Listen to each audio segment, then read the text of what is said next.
बिस्मिल्लाहिर्रहमानिर्रहीम। Welcome to सरकारी job गुरु। दोस्तों, टाउन ऑफिसर और म्यूनसिपल ऑफिसर के गेस्ट पेपर्स हम कर रहे थे, जिसमें गेस्ट पेपर नंबर 9 आज हम डिस्कस करेंगे। और इससे पहले के गेस्ट पेपर 8 के 8 मैंने वीडियोस में डिस्कस कर दिए हैं और बाद वाले भी कुछ डिस्कस किए हैं और कुछ हम आने वाली वीडियोस में करेंगे। और ये बुक भी पब्लिश हो गई है, जिन दोस्तों को डिलीवर हो चुकी है वो इस बुक को खोल कर ये लेक्चर ज़रूर देखें। और जिनको रिसीव नहीं हुई या जिन्होंने नहीं ख़रीदी वो अभी इस लेक्चर के थ्रू इसको देख सकते हैं। और जो भी क्वेश्चन मैं इसमें बात कर रहा हूँ वो गेस्ट पेपर के हवाले से इस टाउन ऑफिसर और म्यूनसिपल ऑफिसर के एग्ज़ाम के लिए इंतहाई अहम है। तो स्टार्ट करते हैं आज का गेस्ट पेपर। क्वेश्चन नंबर 1 है एंटोनाइम ऑफ एम्बेलिश। एम्बेलिश का जो एंटोनाइम है यानी इसका जो उलट है वो है डिसफिगर।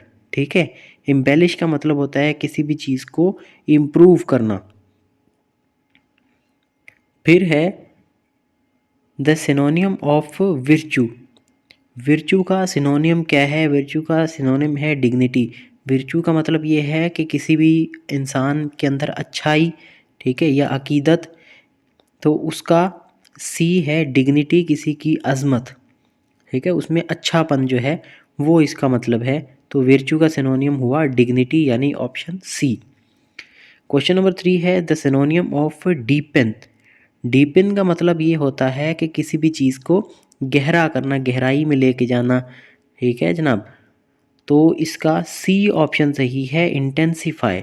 इंटेंसिफाई का मतलब भी ये होता है भाई किसी भी चीज़ को शदीद बनाना, ठीक है, और उसको डिटेल में करना और उसको मज़ीद उसको जो है ना लेके जाना, शदीद बनाना उसको। तो इंटेंसिफाई इसका सही ऑप्शन है। बाकी ए ऑप्शन में किसी भी चीज़ को इंक्रीज़ करना नहीं, डिक्रीज़ करना भी इसका सही नहीं है, और सच जो ट्रू है वो भी इसका सही नहीं है। तो सी ऑप्शन सही है, यानी कि इंटेंसिफाई।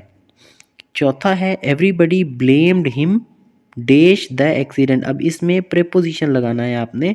तो एवरीबडी ब्लेम्ड हिम, हर किसी ने उसको कसूरवार ठहराया एक्सीडेंट के लिए, हादसे के लिए। तो इसमें सीधा सीधा ऑप्शन नंबर बी आएगा। फॉर का आंसर बिल्कुल सही है, everybody blamed him for the accident. Question number 5 है कॉन्ग्रेचुलेशंस डैश योर इंगेजमेंट। ठीक है, यानी आपको मुबारक हो आपकी मंगनी पर। तो उसमें विथ आएगा, ऑफ आएगा, फ्रॉम आएगा या ऑन आएगा। तो इसमें डी ऑप्शन सही है, on. Congratulations on your engagement या congratulations on your success, congratulations on your new job. तो इसमें कॉन्ग्रेचुलेशंस के साथ ज़्यादातर केसेस में ऑन आता है, तो इसलिए पाँचवें का ऑप्शन डी सही है।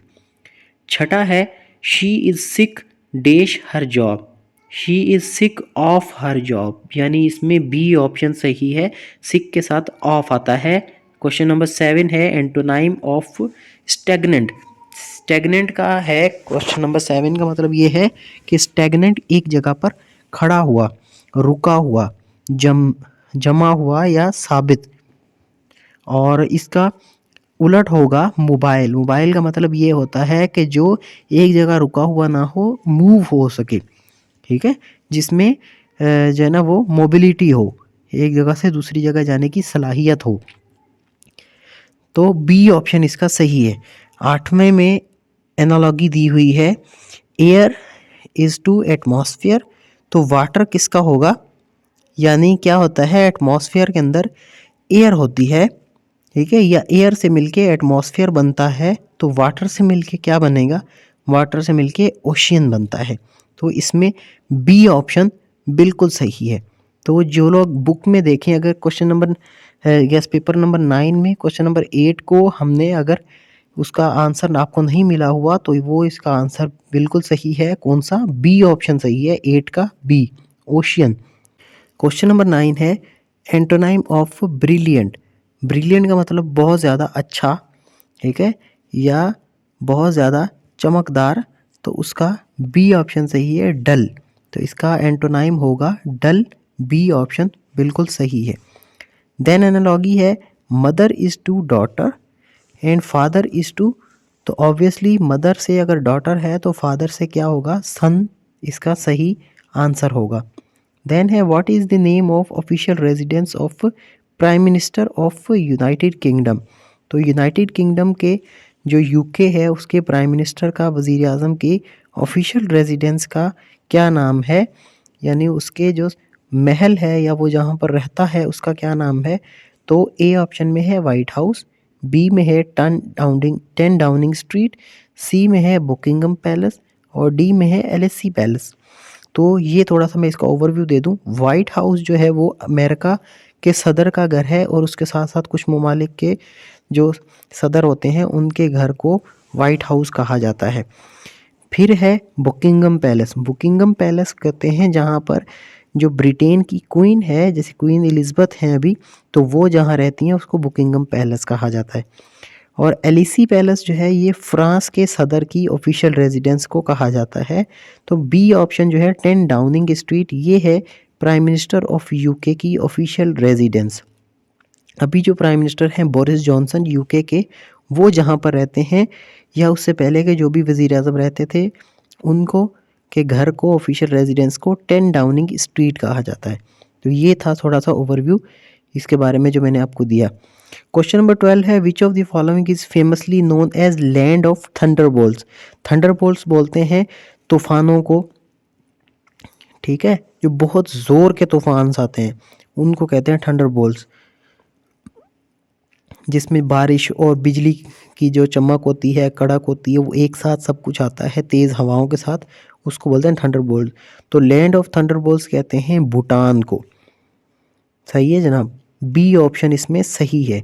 Tianjin is the famous port of, Tianjin China का मशहूर पोर्ट है, बंदरगाह है, तो इसमें ए ऑप्शन सही है।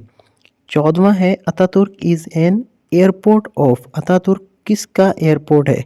ऑब्वियसली इस्तंबुल है टर्की का, लेकिन इसमें दोनों ऑप्शन, अंकारा भी टर्की से रिलेटेड है और इस्तंबुल भी, तो इसमें कंफ्यूजन हो सकती थी आपको, तो इसमें इस्तंबुल का ऑप्शन सही है। दोनों ये तुर्की के शहर हैं और अतातुर्क से भी आपको अंदाज़ा हो गया होगा कि ये तुर्की का हो सकता है, लेकिन इस्तंबुल इसका राइट आंसर है, इस्तंबुल के शहर में है ये। फिर Aero Asia is the airline या flag carrier of. Aero Asia किस मुल्क की एयरलाइन है, किस मुल्क की हवाई जहाज़ की सर्विस है? वो है पाकिस्तान। एरो एशिया पाकिस्तान की एयरलाइन है। Who is the father of modern astronomy. Modern astronomy जो है उसको, उसके फादर या उसके माहिर किसको कहा जाता है? वो थे कोपरनिकस, ठीक है, निकोलस कोपरनिकस को मॉडर्न एस्ट्रोनॉमी के फादर कहा जाता है। फिर है Bedford is city located on the bank of river. Bedford जो है वो कौन से दरिया के किनारे पर है? वो है ऑस रिवर के। फिर है old name of Istanbul is. Istanbul का पुराना नाम क्या है? इस्तंबुल का पुराना नाम कंस्टेंटिनोपल यानी कुस्तुनतुनिया था, अभी इसको इस्तंबुल कहा जाता है। बी ऑप्शन सही है। Old name of Jacobabad. Jacobabad का पुराना नाम क्या था? जैकबाबाद का पुराना नाम था खानगढ़, यानी ऑप्शन सी इसमें सही है। फिर है which is the smallest desert of the world. दुनिया का सबसे छोटा सहरा कौन सा है? वो है कैरक्रॉस डेजर्ट। तो ये 20 सवाल इसमें पूरे हुए। बाकी के क्वेश्चंस भी आप इसी गेस्ट पेपर में हासिल कर सकते हैं। इसमें डिस्क्रिप्शन में मेरा नंबर दिया हुआ है, ग्रुप भी दिया हुआ है, उसको आप ज्वाइन करके पूरा गेस्ट पेपर हासिल कर सकते हैं। और अगली वीडियोज़ में इंशाल्लाह ये बाकी के क्वेश्चंस भी मैं आपसे डिस्कस करूँगा, आपके साथ शेयर करूँगा।